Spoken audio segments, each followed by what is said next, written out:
Welcome to the Parrish Art Museum podcast, where we aspire to provide opportunities for learning, sharing, and celebrating the many innovative and pioneering artists who call the East End home. Come back each week to find new and impactful experiences in the arts. Louisa Chase was my classmate in art school. She and I went to Syracuse University. We met in our freshman year. We shared a studio the last 2 years of our careers there as undergrads. And then she went on to graduate school at Yale University, and I went off to do all kinds of crazy things before I came back to the museum world some years later. At that time, I was busy, as it were most of my colleagues, making color field pictures. I made so many fake Helen Frankenthalers that I began to think that I might be Helen Frankenthaler. And many of the other people that were in our studio building were, making minimalist works or color field works, very abstract. And then there was Louisa, who marched to the tune of her own drummer from the very, very beginning and was very emphatic about the value of certain approaches to representation, which I think was the governing factor of her work pretty much all along. It was this real dedication to and feeling that there was a way to do a crossover between abstraction and representation, and that all of those things could be fed into a really authentic painting practice that had real meaning. So that's my opening statement about Louisa. And Mel, why don't you start a little bit with your relationship with Louisa and what you know of her? Well, I didn't meet Louisa till the 80s when she was already sort of hot commodity, showing at Robert Miller Gallery. And it was fascinating to her approach to art. I came here and I thought, well, I don't wind up talking about myself. I don't really mean to talk about myself, but my entree into art was through a sort of strict minimal thing. I went to Hunter with Robert Morris and Tony Smith, and then I worked for Dorothea Rockburn, and I, like Saul LeWitt, and I was very kind of thinking about art as almost a science experiment. Not really, but an exploration like that. And then I met Louisa, and she just came from such a completely different point of view. One of the simple things, and she and Elizabeth Murray had this in common, was that making art could be fun. It wasn't this thing that I had to suffer over all the time. And and she's saying, you should make wood blocks. And I said, I've never made a wood block. She said, oh, let's make wood blocks. And okay, maybe we can do that. But it was really very freeing, her approach. But she was also extremely focused and dedicated. And you gave us some catalogs, I think one from 84 for Robert Miller Gallery, which is really her journal of sorts, talking about the work. And it's, reading it, I just very much her. And it's just the way the paintings have a life of their own, and whether they're coming together right or not, she's sort of not quite on the sidelines, but she's fighting with them. And she has this overall notion of where she wants to go.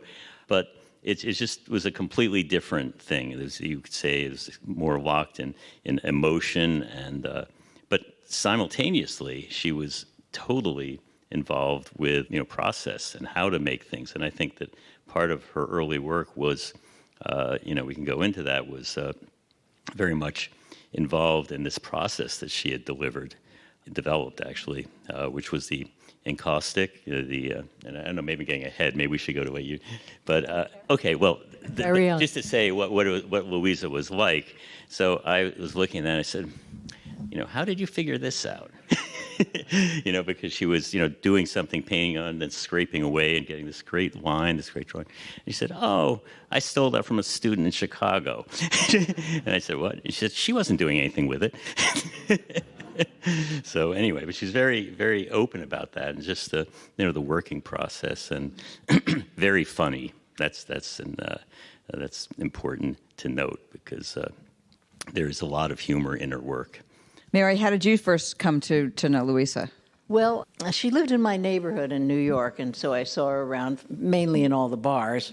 And we got into some pretty good conversations there. But work was very important for her. She worked all the time. And I've been reading these diaries, too, that you gave us, the Robert Miller catalog, which was really smart to put that, because it shows, how how different she was in her attitude of doing her artwork. What it reminds me of, her work reminds me of a child. And she's using the sensibility and the mentality in a child's psychological kind of way, which is, it's really her. You know, her whole life was sort of with that attitude toward things. I really liked her. I got along with her. We never had a fight, as far as I remember, which is pretty rare. She was a really energetic, frisky, proactive person who was always coming up with these bright ideas and determined to do them. And in the work, we can tell that from the work, you really can feel her. Oh, one thing that's really brilliant is that an artist can live forever. She is so alive in that room up the hall there, in the prints of the drawing type of art that's on the wall. I've been back here a few times to think about her and look at it, and the experience is wonderful. And that's true. It's so real. It does have the concepts of minimal art and process art, the serious theoretical ideas, but you wouldn't really get that right away when you look at it. So this is work that you really like to take time to be with. You know, it was funny that both of you talk about her cheerfulness and her, almost childlike way of engaging. And she was like that, of course, in undergraduate school when we actually were children. But what always struck me was that there was a time and place for that kind of playfulness, which came out in the studio. But there was also a real sense of struggle. And you mentioned process. And at the time when process for most of us in the painting department was really about one-shot painting. You know, as I say, the Helen Frankenthaler, Morris Lewis color field kind of thing. And she was the one that was really working on a picture. And I remember, talking to her in the studio and watching what she was doing and thinking, there's something wrong with the way that I'm dealing with my studio practice because I don't actually know how to work on a painting.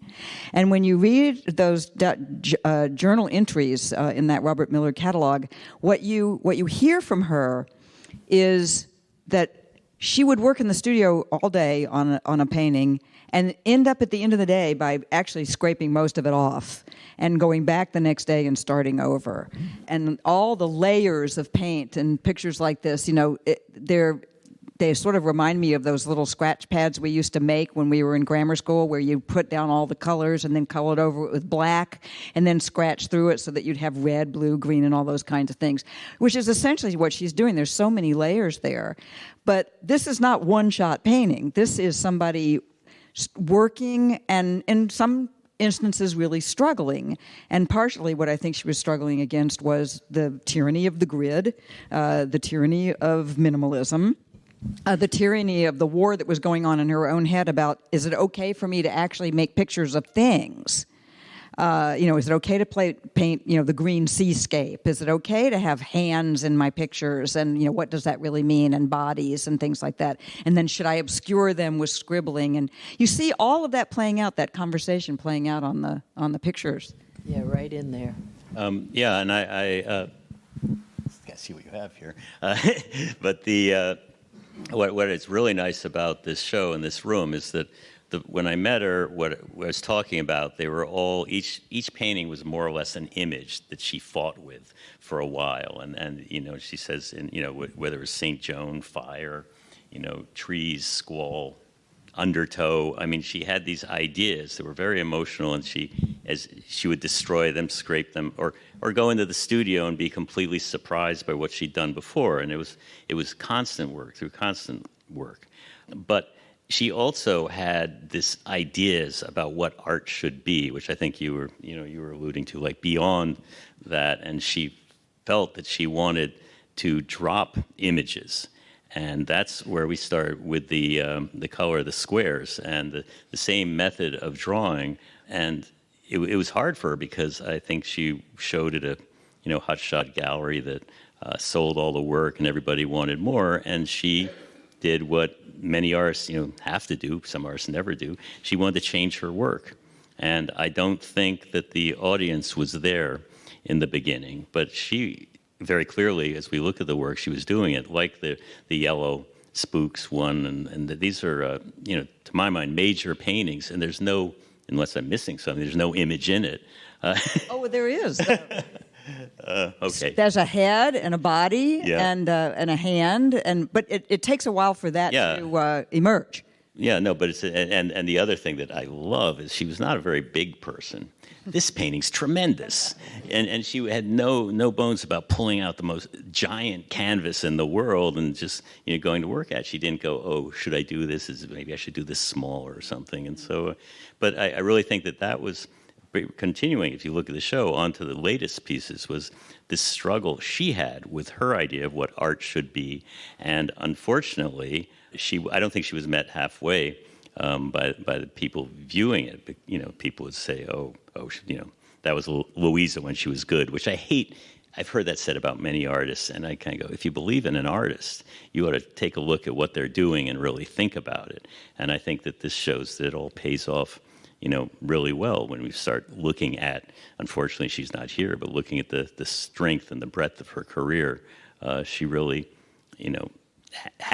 did follow her ideals here and her intellectual concepts as well as her emotional concepts. Well, the notion that you just expressed about kind of having the bravery of changing your work, even though you're so successful in doing something that people recognize. Mary, can you talk a little bit about that? I mean, you've changed your work often in your career, and how do you cope with the desire to change and the outside forces that perhaps try to keep you from doing that? Well, my art practice, like the way I live and work, has always been this kind of solitary. I was determinedly alone when I worked, and even when I showed the work, I didn't really get off on being part of a certain scene. And if I were in a milieu, in a gang of people, often it would be that I would be the one that disagreed with everybody or would say something provocative to make them disagree with me. And the same thing was with the work. Like, I came to New York and the whole scene was minimal and sculpture, which was about how it was done, what it was made out of, how it was done. And so I was big into that. And I came over from California to New York, thought I was going to be really in the scene, and I couldn't get any attention for my work. And, of course, that's natural. It takes a while, but I didn't get that. And I was very, like Louisa, very kind of ornery and provocative. And so we all hated painting at that time. We're talking in the early 70s. And so I would go to the bar and say, oh, I'm a painter. And then I remember telling the guys, like Smithson was one of my main people that I wanted to like me, Robert Smithson, that David Hockney was my teacher.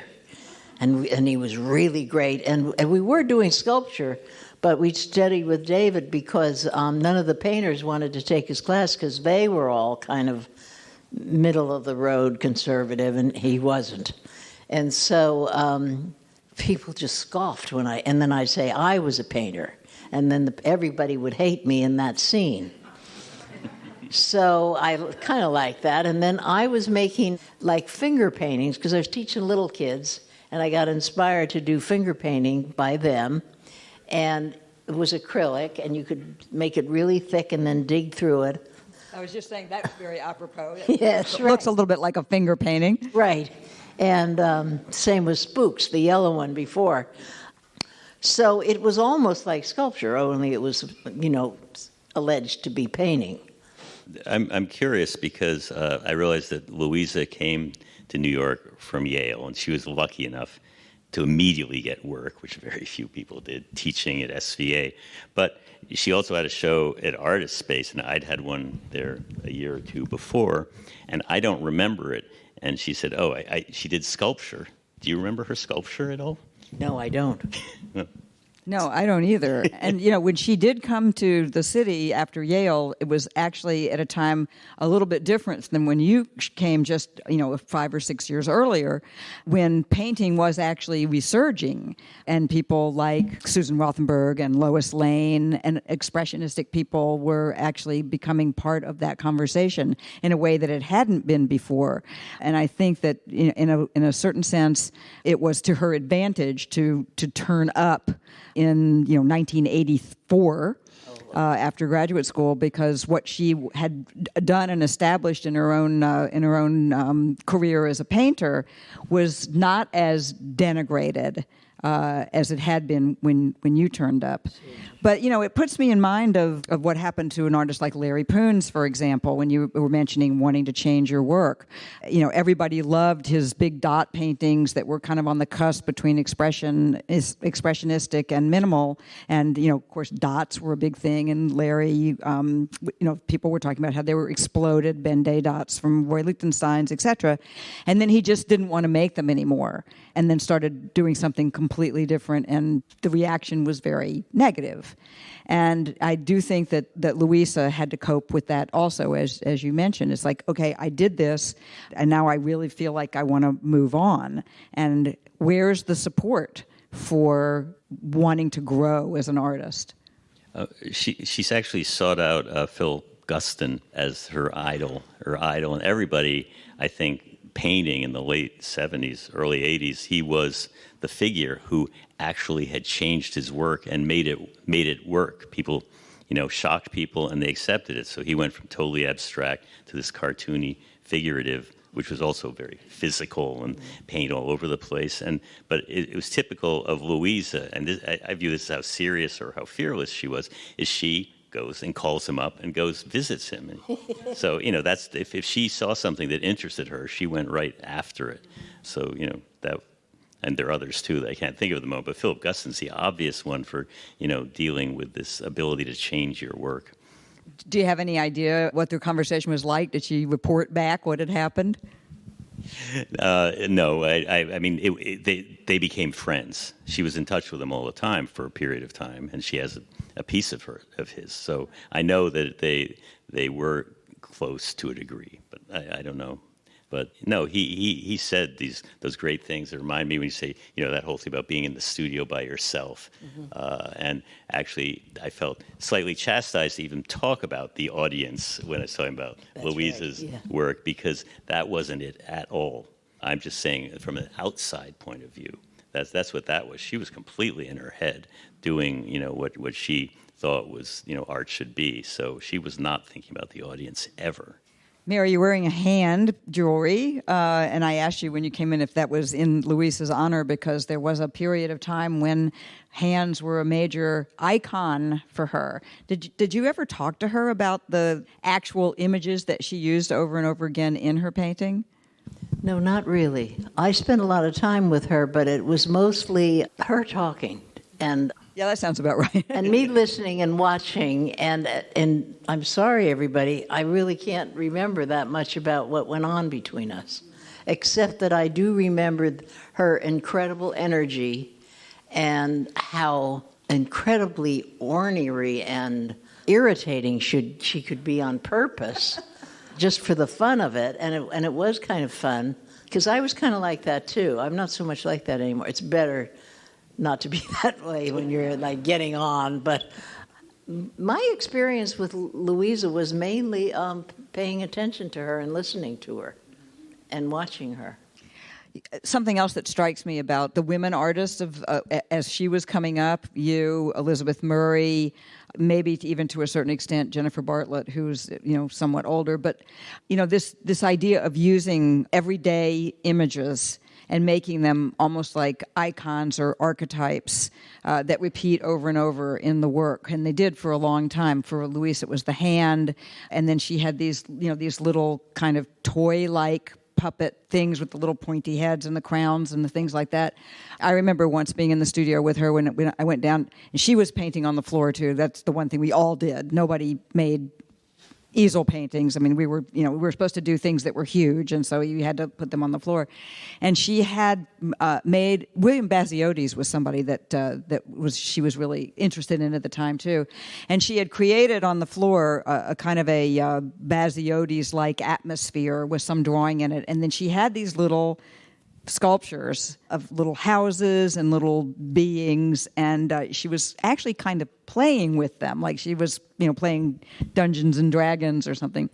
And I walked down into the studio and I said, what are you doing? She said, I'm going to make a whole world of these.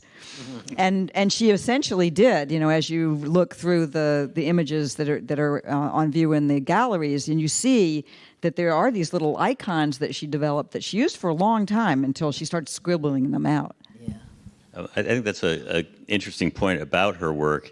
And one thing that I loved, and particularly in that little her diary, was the little drawings around. So that she would do drawings you didn't know what they're about, but in all these paintings, they're small drawings. They're different parts where she's thinking about things, and I just like that. That's just an example of how much she lived in the canvas. So everything. Look at those. They repeated over and over again, like the little diamond, the little flower, and they came. That made me think, because I actually think her sculpture was kind of like that, little things around, but it was just a way of totally living in the canvas. That's how she. I don't know. Canvas sounds pretentious, but live in the image. She was totally in it that way. Let's talk a little bit about the surfaces of her paintings, because both of you, even though you work from very, very different points of view, three-dimensionally, two-dimensionally, but surface is really important to both of you in terms of your composition and your form. Mary, I think that one of the things that you share with Louisa's work is like the pure joy of messing with paint. And color and application, which, even if it's very abstract in its composition, there's still a lot going on in the surface of your paintings, just like there is in Louisa's, and all the different kinds of materials that she used, the heavy oil paint, the encaustic, the layers that are scraped through, and that's something that you clearly have a real appreciation for as well. Yeah, we did have that in common.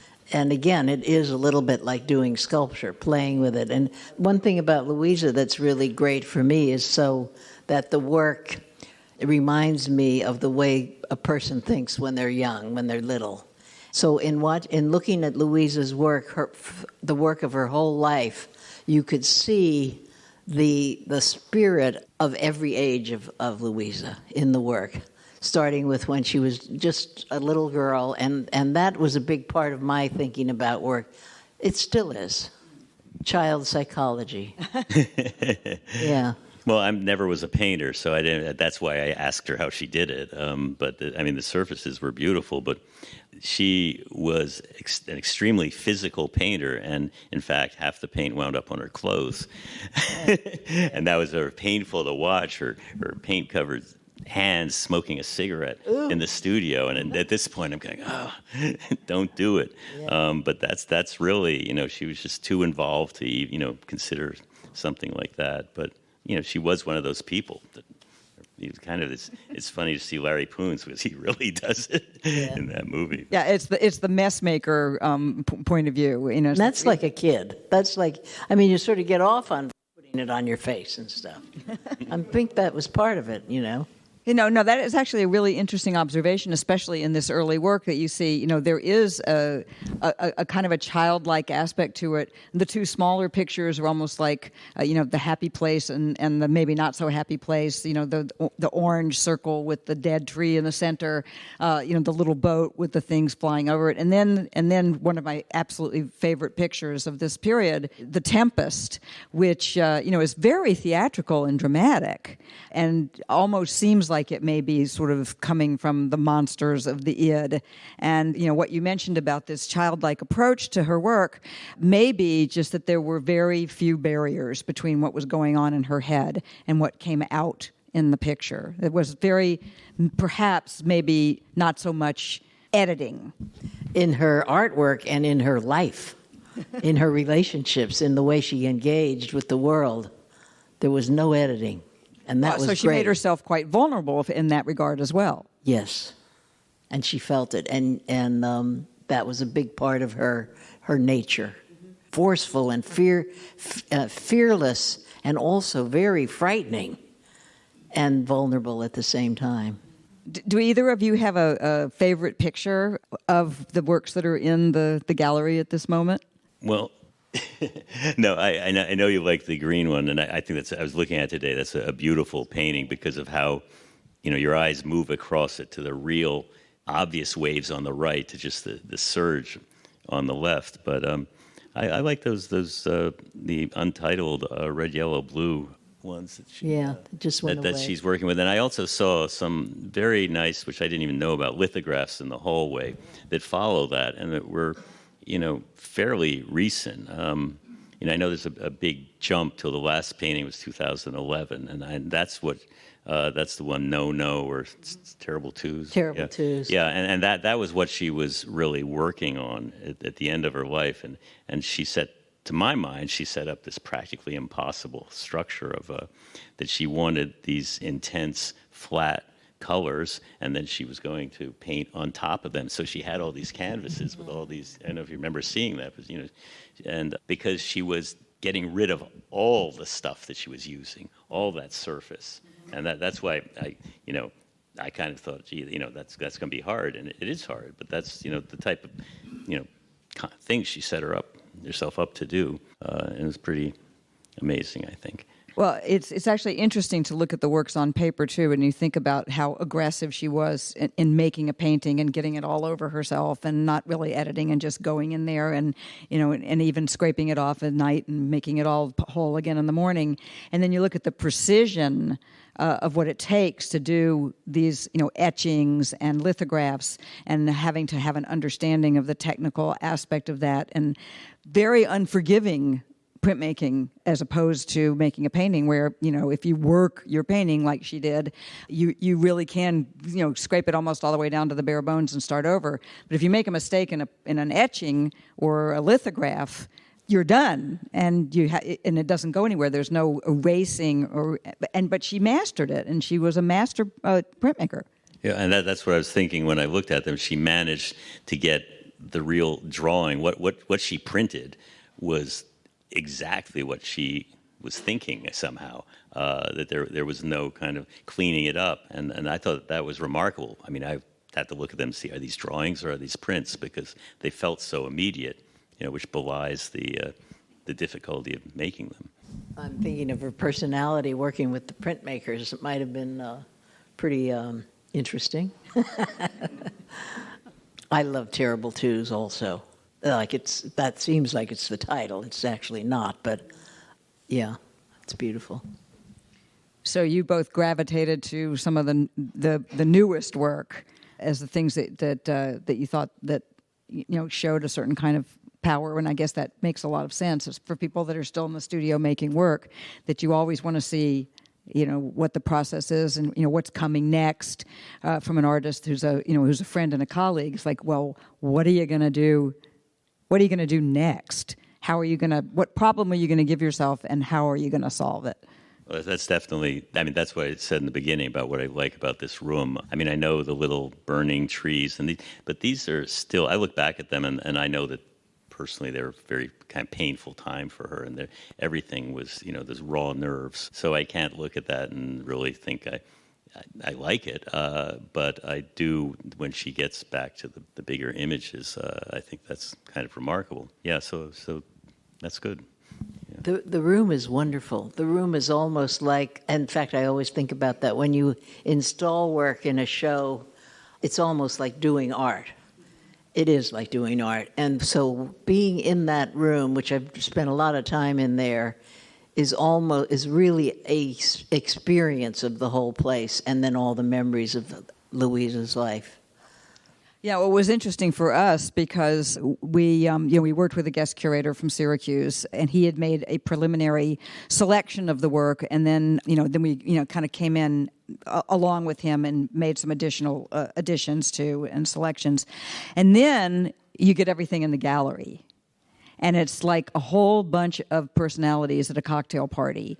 Yeah. And you model it out on Google SketchUp, and you think it's going to work great, and that this picture is going to be next to this picture, and they're all going to live happily, and they're going to talk to each other, and they'll have a great time.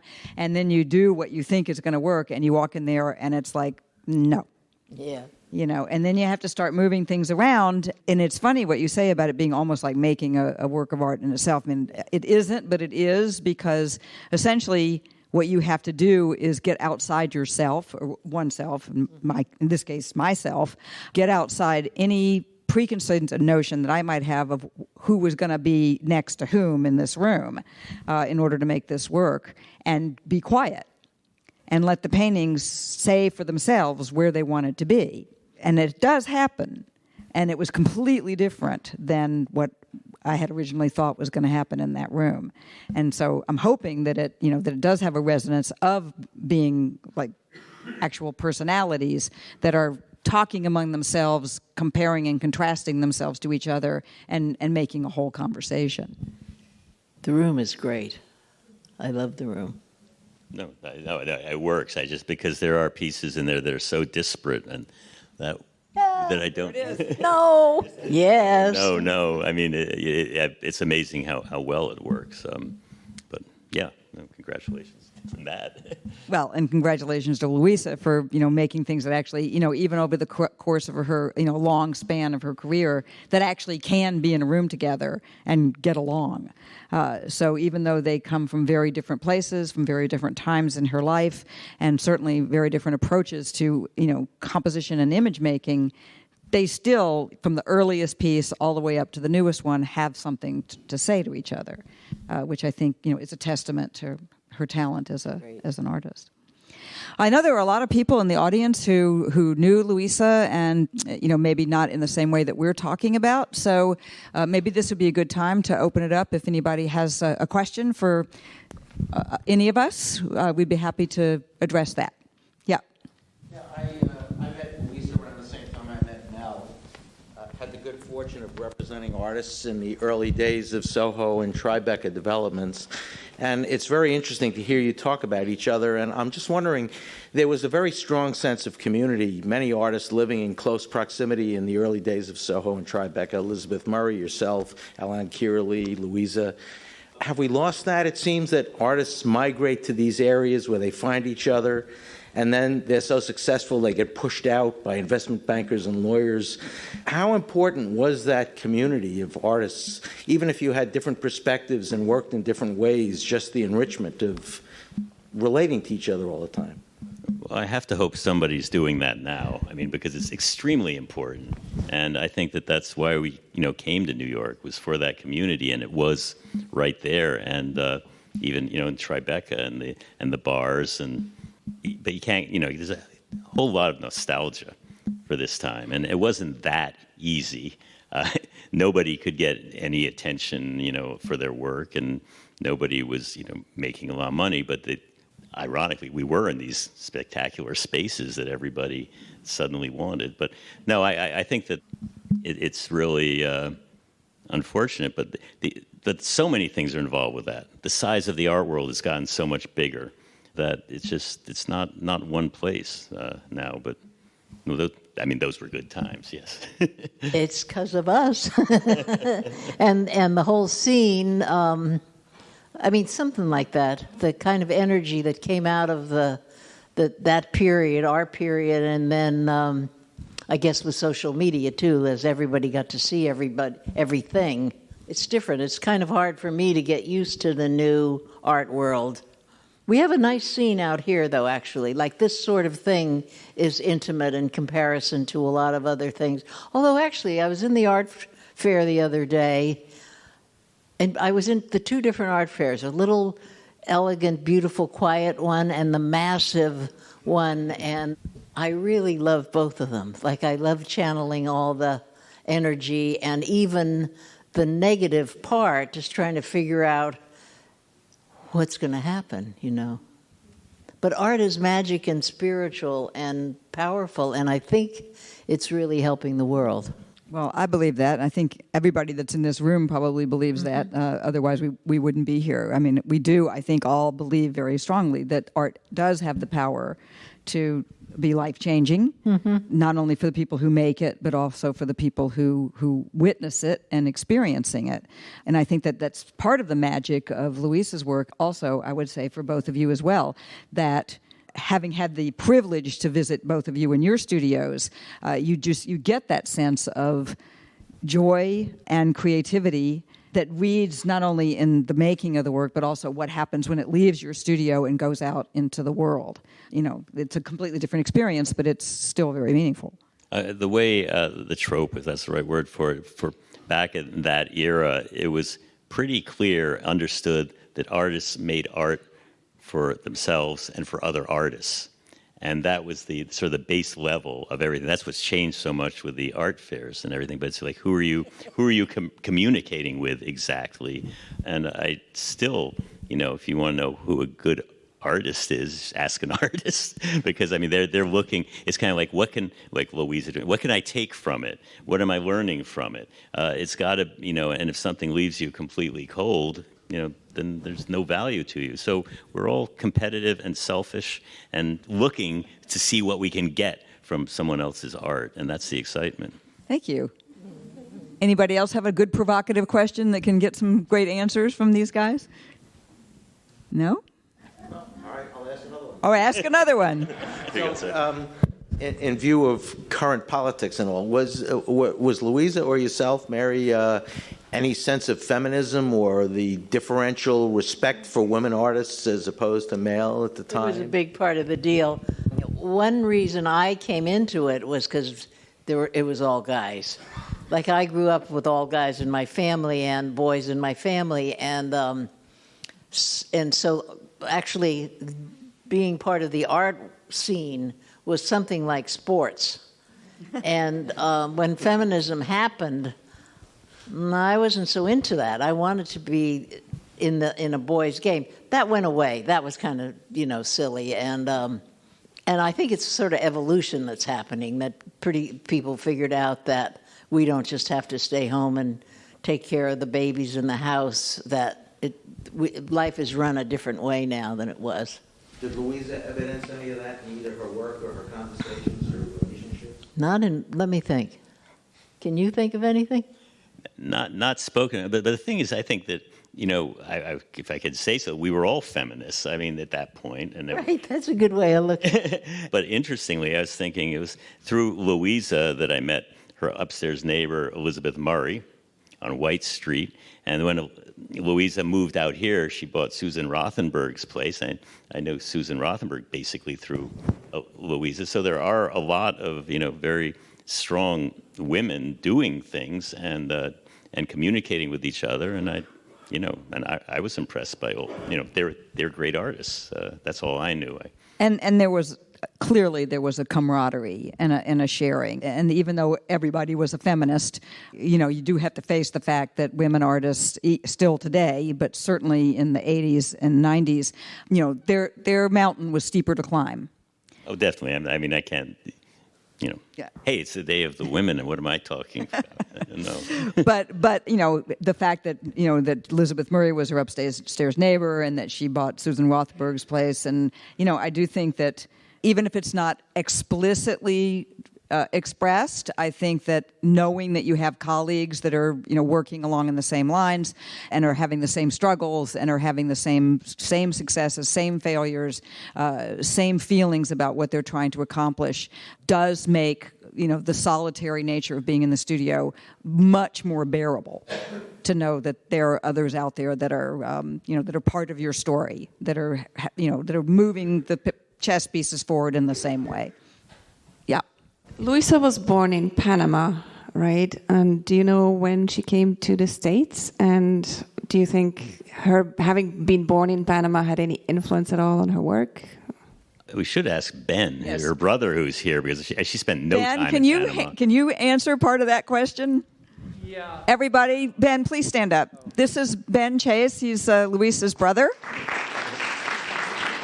he would have more insight in the answer to that question. No, it was Panama Canal Zone. My father was in the military, so something that Louisa would not like, probably out, but it's out. So that's why it was Panama. So it was that's the story. How old was she when she came? She was probably 3 when she came to. I was born in Oklahoma, so also at an Army base. So, yeah. So that's, and then we ended up being raised pretty much in Pennsylvania. So, yeah, sure. Thank you, Ben. Yeah, no problem. There was a question over here. Yeah. Thank you. So, I like the anecdote about her calling up Guston. Do you know if any other anecdotes like that? Wait, excuse me, that I didn't quite. She said she liked the anecdote that you told about her calling up Philip Guston, and she wanted to know, did you have any other anecdotes like that? I don't know. She seemed to. No, that needs to be corrected. What? Correct? Good. Okay, George, please.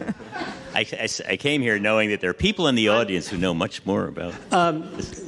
Louisa went to the Yale Summer Art Program in Norfolk the summer of '73, and Guston was teaching that summer, and they spent a lot of time together. It was when she got to Yale that she wrote a letter to Sandy Calder, and it was Calder with whom she became very close to also, both. How she got the Philip Guston print is a phenomenal story that has to do with Bob Miller. And she went in to see Bob because she wanted to get $10,000 out of him. She was owed $10,000. And she left with the Philip Guston print. And she said, oh my God, Bob Miller can do anything to anyone. So that's the story of how she got the Guston. Thank you. So she went to... And one last anecdote. On her 40th birthday, we went, just several of us went to a little tiny place in Soho. It was a lovely place that had a fireplace. And at the end of the evening, we were singing Happy Birthday, just 4 of us. And we decided, I think we were singing full blast. And all of a sudden, Eric Clapton is singing in her ear. And I remember I had all these racing thoughts, and I'm thinking, she knows Eric.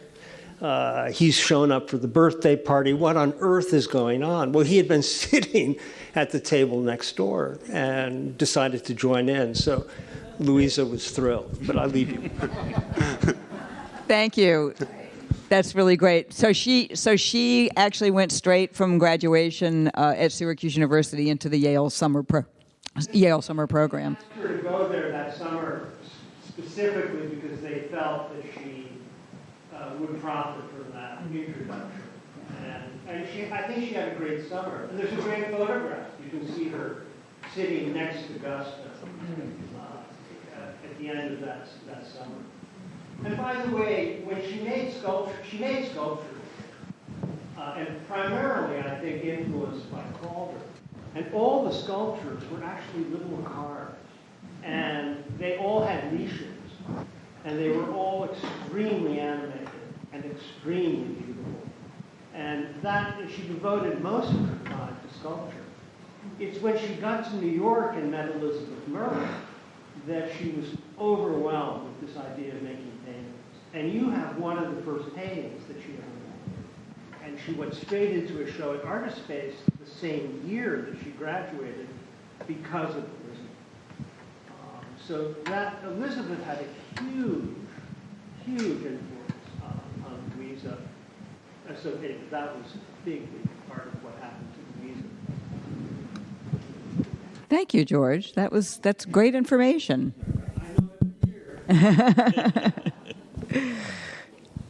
Thank you. Anybody else have anything that they want to add? Yeah. I just want to ask, I noticed that some of the slides have her birthday is 1946 and others 1951. I want to know which it is. 51. Oh, okay. Okay, so there's plenty of time to go into the galleries and commune with the work in real life, which is clearly what everyone should do. And I want to thank you all for being with us. And Mary and Mel, thank you so much for a great conversation. Thank you.